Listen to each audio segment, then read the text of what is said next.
Jeremiah Sirles here again on Husker Huddle. This week we are joined by the newest member of the Houston Texans, Brent Qvale. Brent, how you doing tonight, buddy?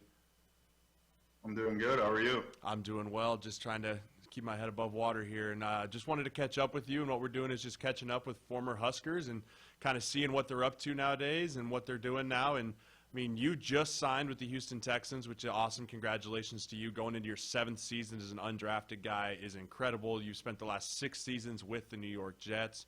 Talk us a little bit about this last few weeks. I mean, you had your baby girl, first of all. Congratulations to that. A couple really exciting last few weeks for you. A couple exciting few weeks here. Kind of walk us through the emotions that you've been going from becoming a new dad to becoming a Houston Texan.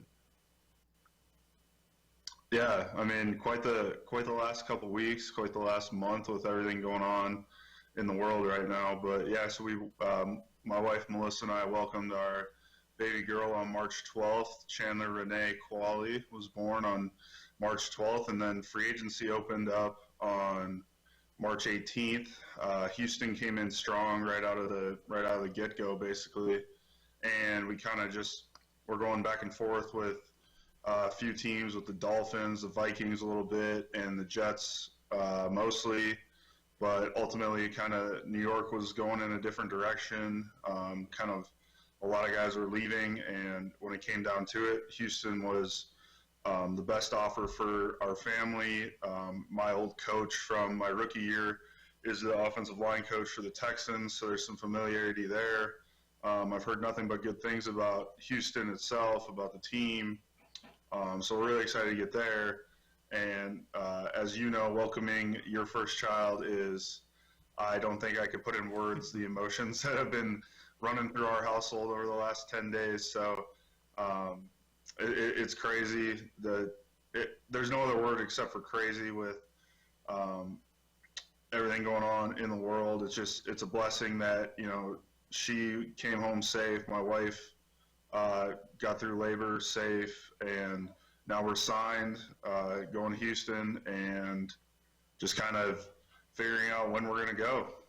Yeah, I mean, that's a big thing coming up with all the craziness. You mentioned it here in the world. No one really knows when this is going to end or when the NFL is going to come back through. What are some things that you're now trying to figure out and implement into your lifestyle that you can be ready if you get the call in late June, early May, or maybe OTAs are canceled altogether and you're just going to have to be ready to go in training camp at the end of July, if that's even when you report? I mean, this kind of throws the whole, myself, you, Spencer Longstrip, we've all been training together for the last 6-ish years, and we all kind of have this nice regimen of when things get rolling and when we're going to be, and now everything's just kind of turned up on its head. What are you doing now training wise, and what are you going to kind of shift to keep your body ready in physical shape so that when you do show up, you're ready to perform and ready to go?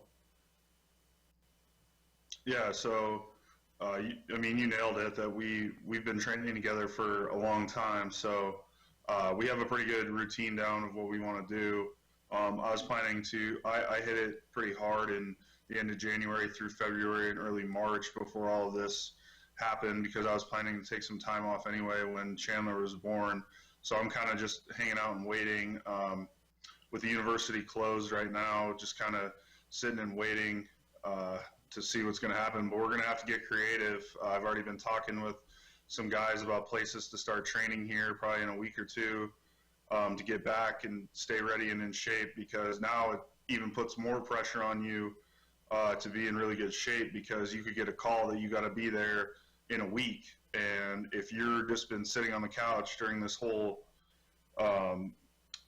virus stuff, you're going to show up, you're probably going to get hurt, and then they're probably going to move on from you. So we're going to have to get creative. The city of Lincoln has a lot of good parks that you might see me running at here shortly. As far as lifting wise goes, I got a bunch of bands at home. I got a few weights at home.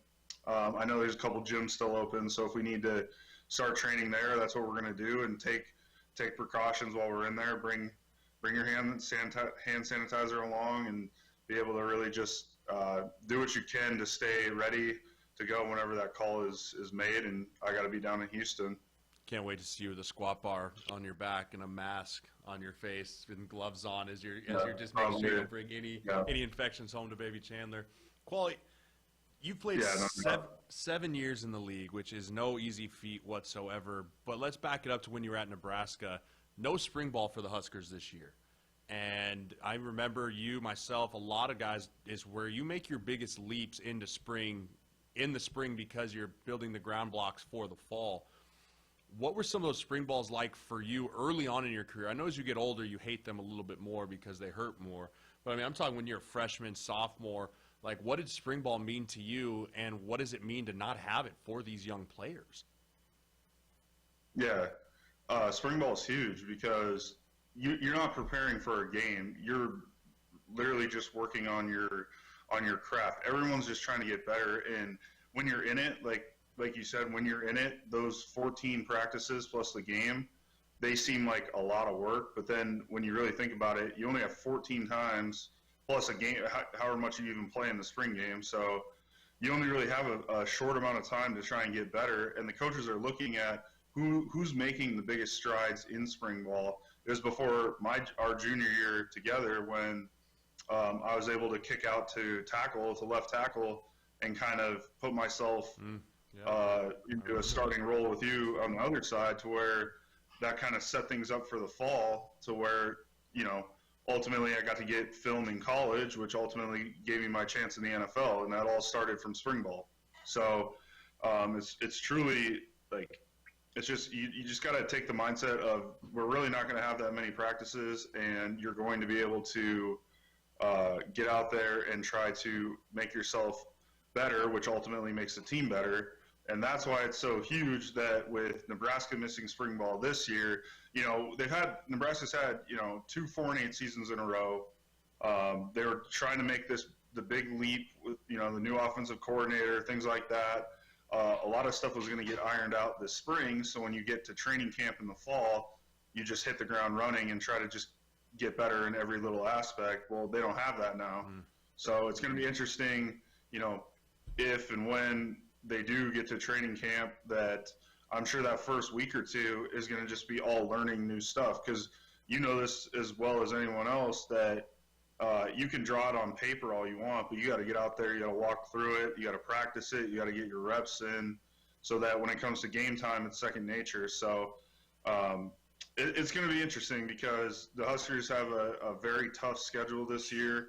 That back half of the schedule is brutal, and I hope that I know Coach Frost is going to do a good job as far as trying to adapt from this whole situation. So hopefully they can pick up on the new stuff early in training camp and get ready to go for their first game.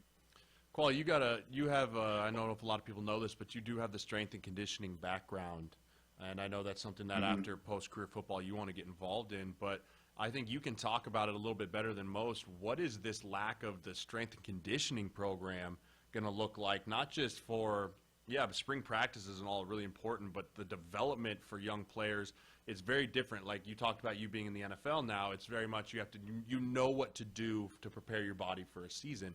You got guys that just arrived on campus that have no idea what it means to prepare themselves for a season. If you're looking at this as strength coach Brent Qvale, not the player, like what are some big concerns that you have as like a development for some of these players? Right. So like you said, the guys like the early enrollee guys who come in, they're 17 years old. They probably haven't really ever put a squat bar on their back yet, and they've really which is fine. They don't need to before you're 16, 17 years old. But that's they're in college now. They're turning into men now, so they need to put some weight on their back. They need to develop all this muscle, because that's how you get through a season. Is a lot of people think that you lift all these weights to get stronger, to be better. That's true. But another big key for why strength and conditioning is so important is because it's a long season. So you need your muscles to be able to last.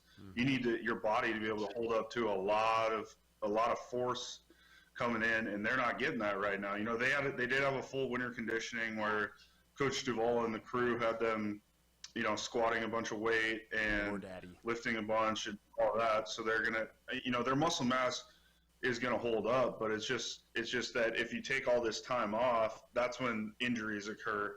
So if they come back and they try to go whenever everything is over with and life can kind of get back to normal, I hope that they are smart about bringing them back slowly, because if you just try to ramp it up right away with guys not being able to lift normal, run normal, all that, that's when a bunch of injuries are going to occur. So my hope is that they bring them back slow. They can get a couple good weeks of lifting and running in before they get into practice to limit injuries. Last question here for you, Qvale. 2020 season, third year Scott Frost system. Where are some things that you want to see take the big jump? Obviously, we want to see the 6-6 season, if not a better season, to get to a bowl game first and foremost. That's my goal for this team. Former player, former grinder, former Husker offensive O-lineman. As you turn the games on in September and the fall, what do you want to see from this team? Just consistency. I think that's the big thing with every team. But not going out there and, being up by 20 and then letting teams come back, things like that. I think one of the things, like when we played, when we knew we were playing kind of a lesser team, we knew it was going to be a win. And I think Nebraska needs to get back to doing that. Just seeing these first 6 games, like we've talked about before, the last 6 games are really tough. So those are going to be those are going to be battles. Meat grinder. We'll see what happens. Yeah, but those first 6, they got to come out strong. I think it's going to show a testament too is how well they can come through all this time off. If they can come out of this fine, I guess what I'm looking for is how fast can they come through this whole coronavirus situation, come out and just get back to playing football and get back to winning. But I think a real goal for this year is to make a bowl game. I think that's the first step. Get back to a bowl game, and then not have to worry about if they're going to make a bowl game anymore. It's just what game are we going to get to. Then you can keep stacking seasons after that. Absolutely. Brent Qvale with us on Husker Huddle tonight. Thank you so much for your time, Brent. Congratulations again on your baby girl, and congratulations on signing with the Houston Texans, and we'll catch up again soon. Sounds good. Appreciate it. Thank you, guys. See you, buddy.